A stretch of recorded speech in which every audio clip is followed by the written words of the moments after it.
My name is Giroux. As just mentioned, I'm from Bayer. And I had the great opportunity over the last 2.5 years to lead a program which was called a Digital Assistant Program. Inside of this program, in the context of this program, one of our major focuses were chatbots. In the next 25 minutes, I'm going to talk a little bit about why we did it, what learnings did we have, and what do I think are the next step from that point onward. So what's a digital assistant? The example that I'm always giving in this context is that when I, in Berlin, come home, my cell phone tells me when the next subway leaves. And this is because I live just on top of a subway station. So my cell phone proactively gives me information that it thinks I might be needing in that moment. When we set up the Digital Assistant Program 2.5 years ago, we said, well, there are all those solutions out there. Let's take a look at that and check to what extent we can make use of those technology to add value for our employees and internal processes. So our focus was not like external chatbots and this kind of approaches. We really tried to figure out how can we make internal processes more efficient with those technologies. Of course, when I come home, I don't want to know when the next subway leaves. I don't want to know it at that point in time. And even if I would be taking the subway, in Berlin, the subway leaves every 2 minutes. So I don't care if I wait 1 minute or 2 minutes. So in the same time, it's a very good example how those services can be very annoying if they're badly made. But let's take a look at Bayer first. So why is information management in a company like Bayer a big challenge? And I'm standing between you and the slides, I'm sorry for that. So first of all, Bayer is a company with 3 subsidiaries with very different business models. Each business model coming along with their own processes, planning processes, sales processes that have to be somewhat transferred to the employees. Secondly, it's an international company being present in 87 countries, with each country coming along with own legal requirements, with own HR requirements. So again, information management is an important challenge here.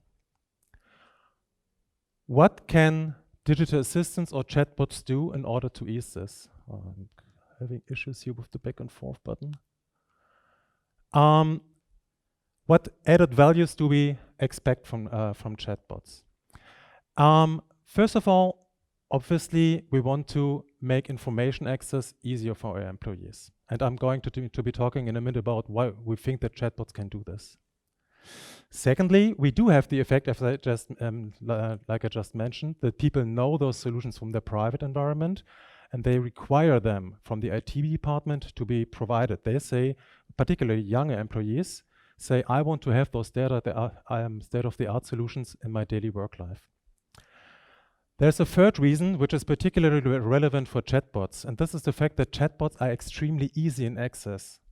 Everybody can go out to Dialogflow and build his own chatbot and say, well, cool, I've got 5 to 10 questions and my chatbot is answering it.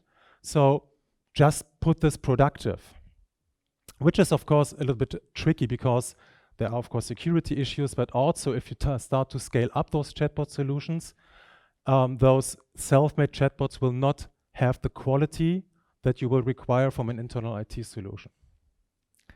But you have to tame the hype here. This is why we decided to come to an internal chatbot offer, what we call the internal chatbot factory in the end, in order to have, for people that want to work with a chatbot, a very easy service to access so that they don't start to create their own stuff. And again, I'm back and forth here. I'm sorry for that one. What's the basic logic of the chatbot? So those who have already been working on chatbot, that's just framing for everybody. What's the basic way of functioning for a chatbot? So of course you do have this language interface that you have with a chatbot. So you can type with a real language questions with the chatbot and he will be able to treat it. The whole magic happens in this so-called intent recognition. The basic element of a chatbot is a language model that will allow the chatbot to attribute the question that you've been addressing to the chatbot to a cluster inside of the language model. And once you have the cluster, you can make the chatbot do whatever you want. So the tricky part is the upper part here. This language model doesn't fall from the sky. You have to maintain it. You have to create it manually. So this happens in the way that usually if you have one question that you want the chatbot to be able to answer, you have to give him something like 5 to 15 examples for this question. And after you have done this, there is a language model being calculated based on machine learning principles. And based on this, whenever you have another phrasing for the question, the chatbot will be able to say, oh, I think this is what he wants to do or to know. And then you can tie this cluster to whatever activity you want. That also means that those chatbots, since there's a machine learning algorithm there, are never working for 100%. There is nothing like a 100% chatbot. Knowing this is extremely tricky when you start to roll it out inside of your company. Because in internal use, people have a very different expectation with regard to IT solutions compared to when they do it in the private sector. In the private sector, people are very willing to use IT tools and to play around with them, even if they are not working perfectly. In internal use, people tend to say, well, I don't know, I asked them 2 questions, bad answer, I'm not using it anymore.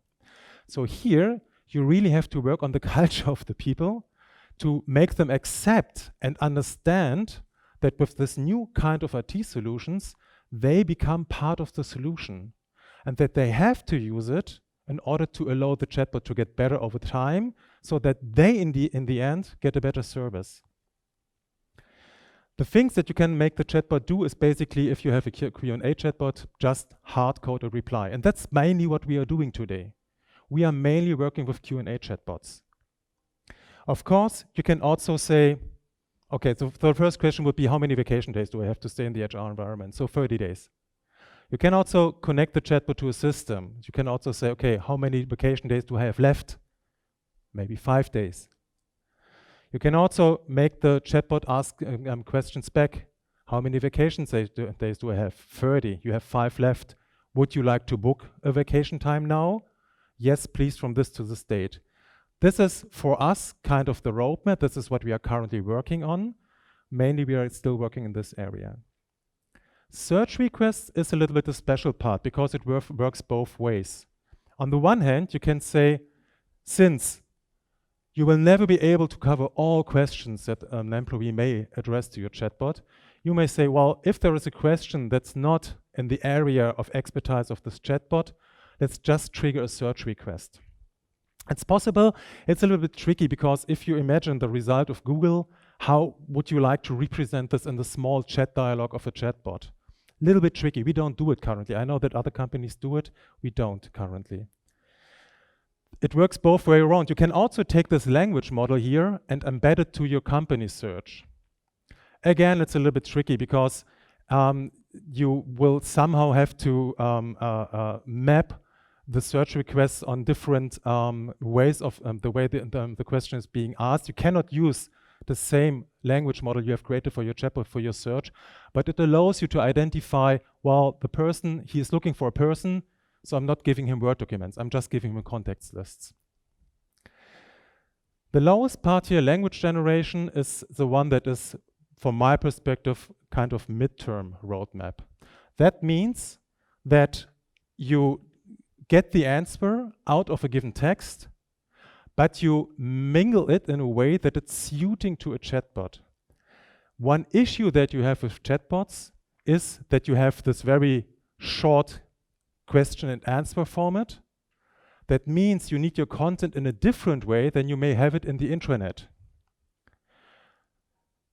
Currently, I don't see algorithms on the market being able to take whatever intranet article we have and to create a short, condensed chatbot answer out of that.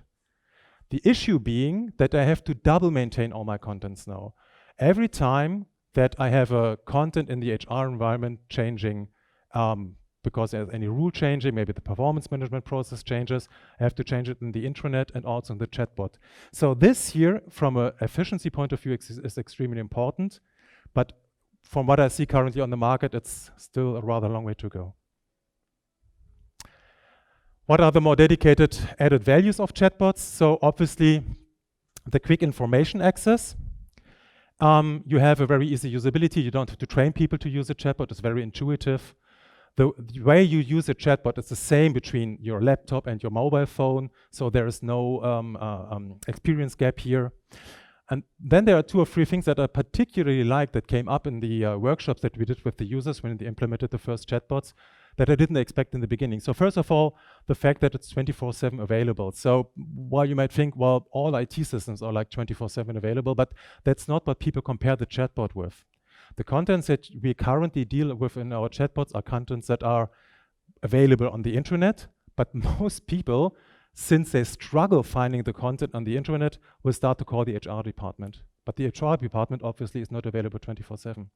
The second point that I liked even more is that people say, well, there are some questions that I may maybe even rather ask to a chatbot than to a human person. I want to quit the company. What do I have to take care of? My wife is pregnant. What am I entitled to? So those questions are maybe more easy to ask to a chatbot than to a human person. But overall, the point is that when you start to think about the reasons why you implement a chatbot, it's always both ways. There are good reasons where there are advantages with regard to your internet, so to an IT system, but there are also good reasons with regard to your help desk in terms of service availability here. So let's come to some key learnings that we had over the last 2.5 years. The first problem that you have when you start implementing chatbots in your company is that people have completely crazy expectations with regard to chatbots. So there's stuff over there, and it's a little bit the fault of big tech companies like Google, for example, that will make like conferences, and they have like friseur meetings being scheduled automatically by a chatbot, and I'm still not completely sure how much was scripted in that case. But people really have the expectation that when they come to you, they come with their contents, with their internet contents, or maybe with a SharePoint database that we have, and they put it on your table and say, here, just put it into your chatbot and make him answer those questions. So they expect self-learning, is not mature yet. They expect natural language generation, is not mature yet. So it's very, very important when you start to work with a customer to make a lot of expectation management. Make clear from the very beginning that the thing has to be maintained manually. It's a lot of work. The accuracy is going to be shitty in the beginning, and it's going to be a long way until you have a well-working chatbot. And it's going to cost money. Second, uncertainty is an important factor. And it's on several levels. First of all, when you take a look at the current chatbot market, there are, I think, something like 2,000 chatbot solutions currently on the market. Most of them come from the marketing environment, so they don't even have the focus to support internal processes in the very beginning. And this market will be consolidating in the next years in a very big manner. And already now you see some companies having taking the lead, but there's still an awful lot out there. Secondly, when you choose your chatbot platform, as I mentioned, the language engine is kind of a very central element to this chatbot. But it's machine learning, and so it's not something that is like, even if you would have the knowledge, very easy to apprehend. And if you would have the knowledge, people don't open this black box. They do not tell you what kind of algorithms do you use. Do they take semantics into account? They won't tell you because they say, oh, this is our know-how, and we won't share it with you. That, of course, makes choosing a machine extremely difficult. So you have to think on how you validate the quality of the language engine when you compare all those different platforms. What you see here on the right side is a short trial that we made between 4 chatbot platforms, and we took a certain amount of language examples, always the same. We put them into those machines, and then we always ask the same questions, and we compared the accuracy that came out in the end. And you can see that on a given data model, the quality of the chatbot answers have been extremely different. So those 3 green ones here is one engine where you can choose different kind of algorithms. I won't cite the names because it's not scientific, but it just shows that those machines really work in an extremely different quality level. You have also to be careful because even if you would choose this machine here, well, you have to know and understand how it works and how you have to choose your examples. In the end, you can also have a very good quality with this one. This doesn't mean that there are bad or good machines. It just shows they are extremely different. And you have to have a distinct know-how how to train those different machines. Again, content is more relevant than technology. Once you have chosen your chatbot platform, rolling out chatbots is a relatively quickly process. You have to just create a new instance, and most solutions, it's really something that you can just do by configuration. That means that when you start to plan your implementation project, the IT part is extremely short. But then you start to build this data model. And first of all, that takes some time. So you have to enter all those utterances, you have to enter utterances and so on. This is something that in some point of time, you will be able to manage, knowing that in our first experiences, we have tried to train the business people to be able to create language models.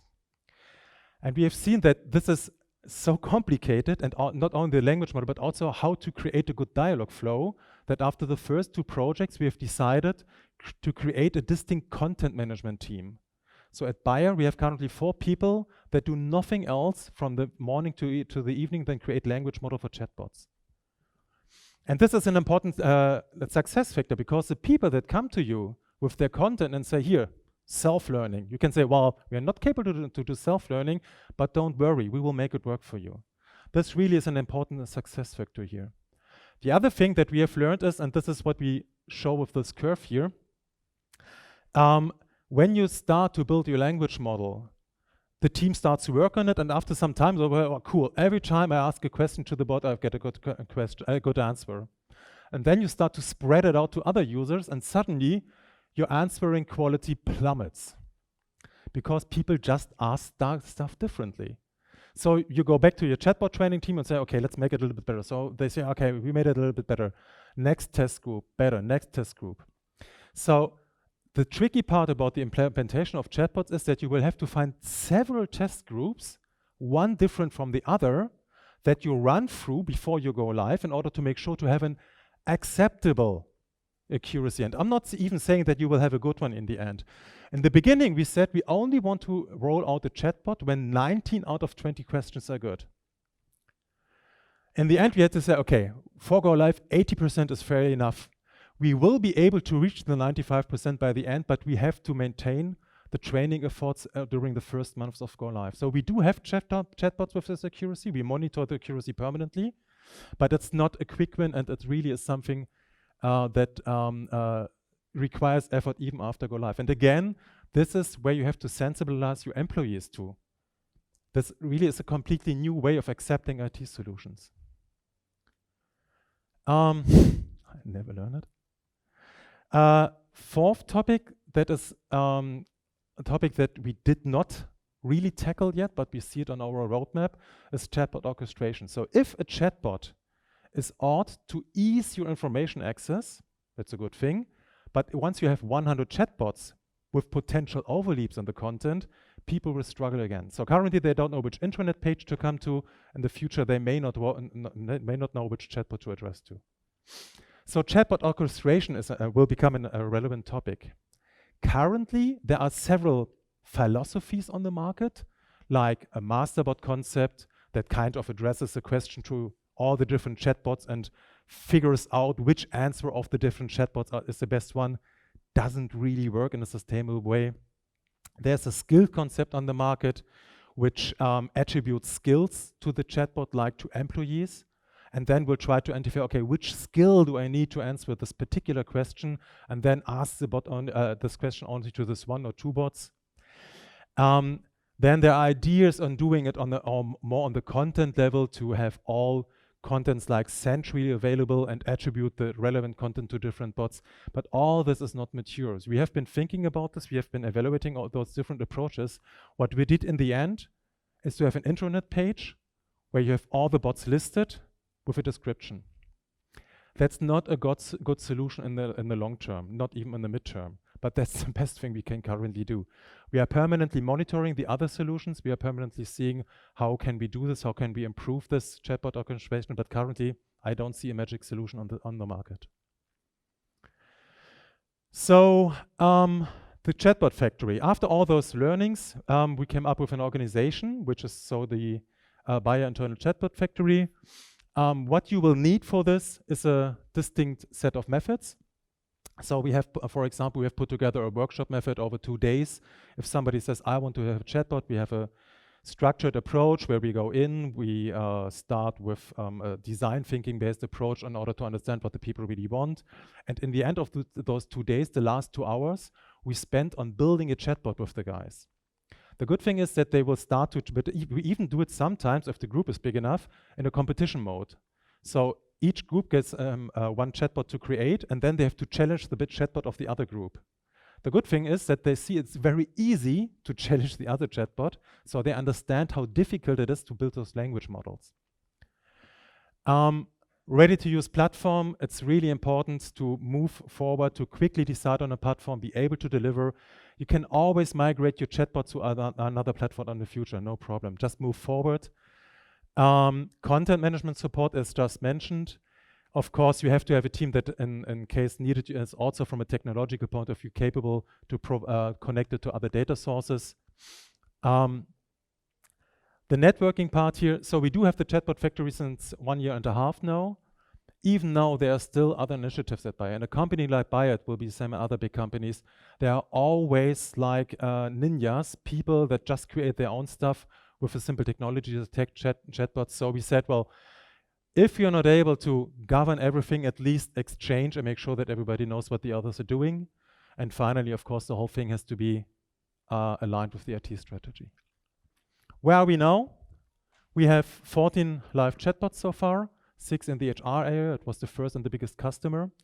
We have something like 10 projects and 10 bot requests. Just to give you maybe one number in terms of dimensions. The first chatbot that we implemented in April last year was a chatbot about the new performance management process that we had just implemented. And in the first 6 months, we had 150,000 touch points with this chatbot, which is, for us, was a quite satisfying number. What you see on the other side here is this thing that I also really like. Because, as I mentioned, we do currently succeed to arrive at 95% of accuracy. So we have relatively well-trained bots. We also work with some tricks, like we offer content. We make a very clear expectation management what the bot can answer. So there are some tricks and trips to get there, but the language models are good. The funny thing is, if you ask afterwards the people, what about the accuracy of the chatbots? How well is it? And this is from a procurement chatbot that we have implemented that has 95%, but the people say it's something like 75%. But that means that wrong answer and the appreciation of the users have more weight than good answers. So that's, I don't know how to manage that. You just have to be aware of it. Your people will not be as happy with your chatbot as good as it, even if it has a very good quality in the end. So where do we go now? As I said, when we started with the digital assistant program, our aim was to evaluate proactive information provision to the users. We were reaching out to the business areas. Everybody said, well, sounds good, but give us a chatbot. So we started with chatbots. Because chatbots, they do have the language interface. There is already some kind of artificial intelligence in there. And it eases information access. So it looked like a good first step towards like what we really wanted to do in midterm. So what's happening now is that we see that based on what we did so far, we can now further develop this topic. So the one part is the digital user interaction. One thing that we are currently evaluating is voice input for those assistant solutions. So we have had, in the context of the augmented reality assistants today, some examples that are already triggered by voice. That works well because you have your mic close to your mouth. We have had another experience where we wanted to have a meeting minute assistant with an Alexa being central in the room. It was a mess. The voice recognition is really, really bad. So here again, you have a maturity problem in terms of the technological maturity. In terms of cognitive technology, obviously, if you have voice input, you need speech to text. We are currently embedding translation to our chatbots. This is a very positive example of technological maturity. So when we started with chatbots 2 years ago, we were thinking that we will need a language model for each language that we want to cover. But we see now that the translation is so good that we just have English language models, and you can use the chatbot in whatever language you have. It gets translated to the English language model, and the answer gets translated back to the initial language. So we are embedding this here in terms of cognitive technology. But the good thing is here that by embedding additional cognitive technologies, like maybe also voice recognition, which would mean who is currently talking, that's interesting for meeting minutes, for example, you will be able to create very complex and even more user-centric digital assistants. Of course, the whole content integration will get more and more complex. So in the beginning, you will start with manually created bot data. Search, I already mentioned. Currently, we are implementing interfaces to our HR system. And yeah, IoT, we already has that. We have one project where we are steering a greenhouse by voice.